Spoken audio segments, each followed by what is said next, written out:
Bonjour et bienvenue, voici notre tour d'horizon économique, géopolitique, énergétique et boursier. Nous sommes le vendredi 12 juin et pour comprendre comment tourne une planète finance qui baigne dans l'euphorie, c'est sur l'info publiée nulle part ailleurs et la chronique du jour, je l'intitulerai tout simplement « Mais que racheter ?»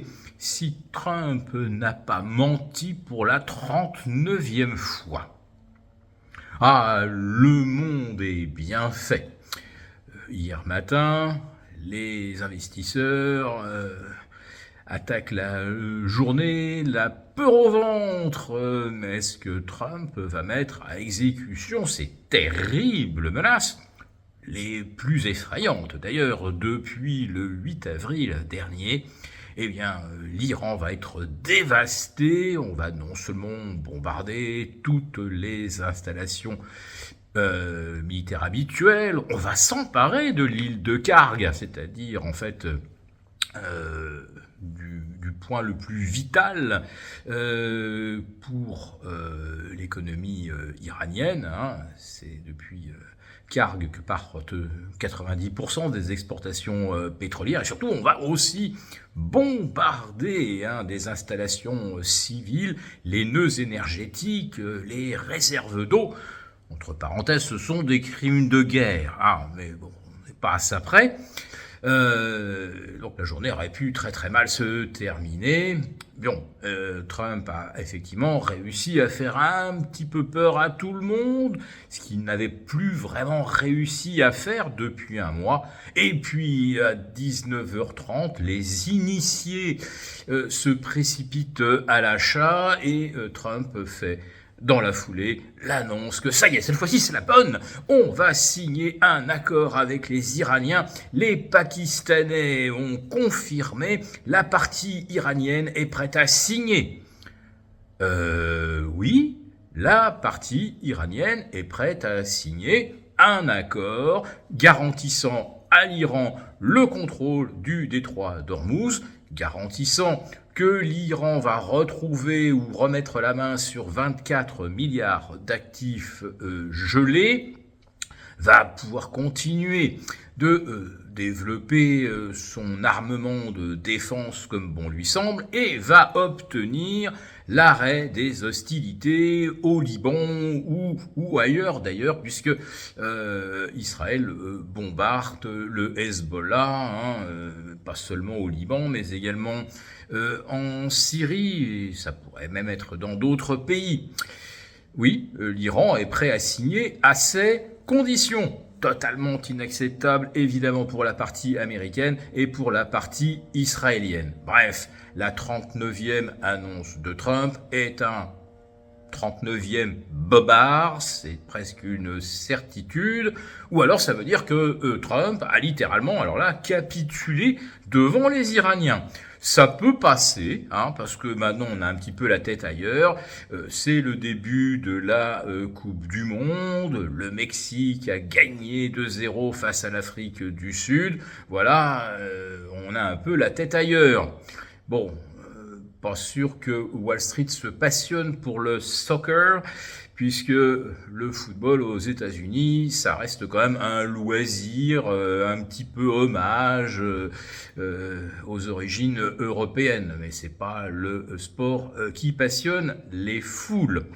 En tout cas, Trump annonçant finalement qu'il renonce à attaquer un des pays qui participent à la Coupe du Monde le jour où cette Coupe du Monde débute. Oui, effectivement, quelque part, il y a peut-être une forme de cohérence. Oui, une trêve pour les Jeux Olympiques, une trêve pour la Coupe du Monde. Après tout, pourquoi pas ? Alors espérons qu'effectivement, cette fois-ci, on aura un vrai cessez-le-feu, que les missiles et les drones vont arrêter de voler au-dessus du golfe Persique, comme c'était le cas depuis une semaine, qu'on ait enfin un peu la paix.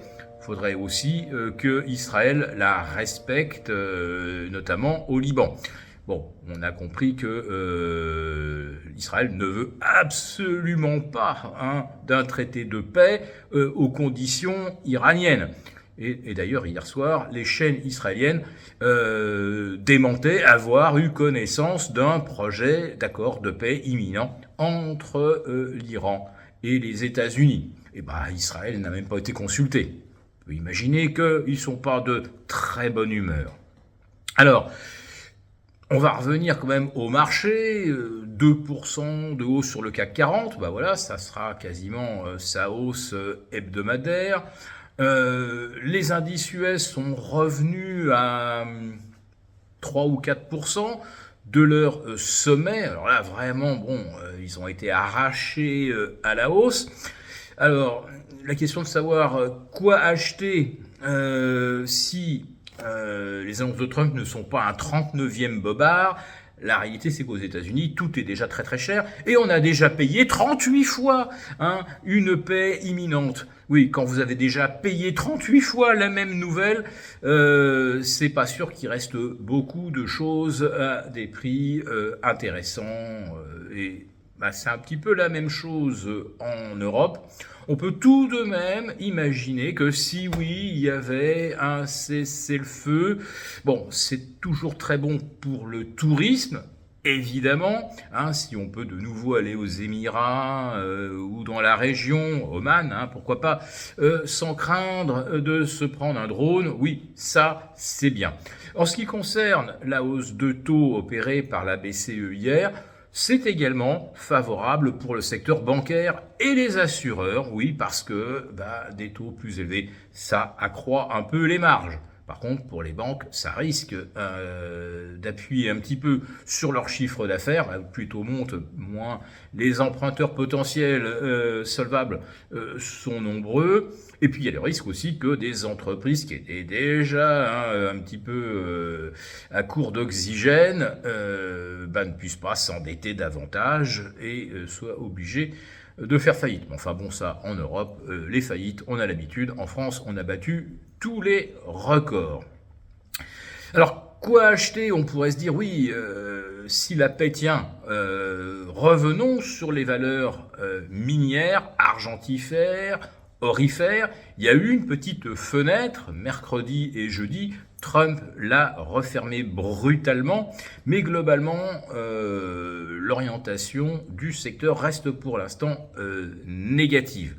S'il s'avère d'ici lundi que Trump a bobardé, évidemment, on reviendra sur des niveaux proches de 62 sur l'once d'argent, à la proximité des 4000 sur l'or, et là, on pourra commencer à regarder effectivement du côté des ETF et des valeurs minières qui ont le plus baissé. Il y en a qui ont perdu 60% depuis les plus hauts du mois de janvier. Donc ça vaudra peut-être le coup de s'y intéresser. Quant au marché obligataire, ils sont toujours dans une situation précaires et le sont d'autant plus que l'inflation aux États-Unis, en tout cas les prix à la production, ont explosé de 6,5% et désormais la probabilité d'une hausse de taux aux États-Unis d'ici la fin de l'année est montée à plus de 2/3 à 67%. Et si le baril, grâce aux annonces de Trump, revient aujourd'hui aux alentours de 85, à mon avis, c'est un plancher. Parce que même si on arrête de se balancer des drones, l'épuisement des réserves stratégiques est à un niveau inconnu depuis peut-être 2003.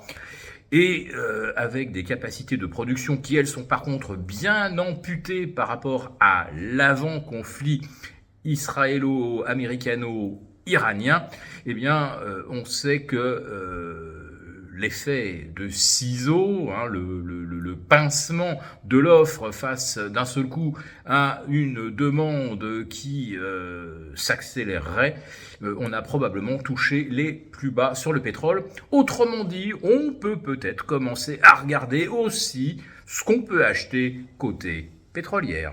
Pour vous remercier de votre fidélité, nous vous invitons à télécharger gratuitement notre rapport spécial qui contient notre solution pour préserver votre épargne face à la montée des tensions géopolitiques et qui pourrait même déboucher sur une nouvelle guerre mondiale. Il vous suffit de cliquer sur le lien en description pour l'obtenir gratuitement. Merci beaucoup d'avoir regardé cette vidéo.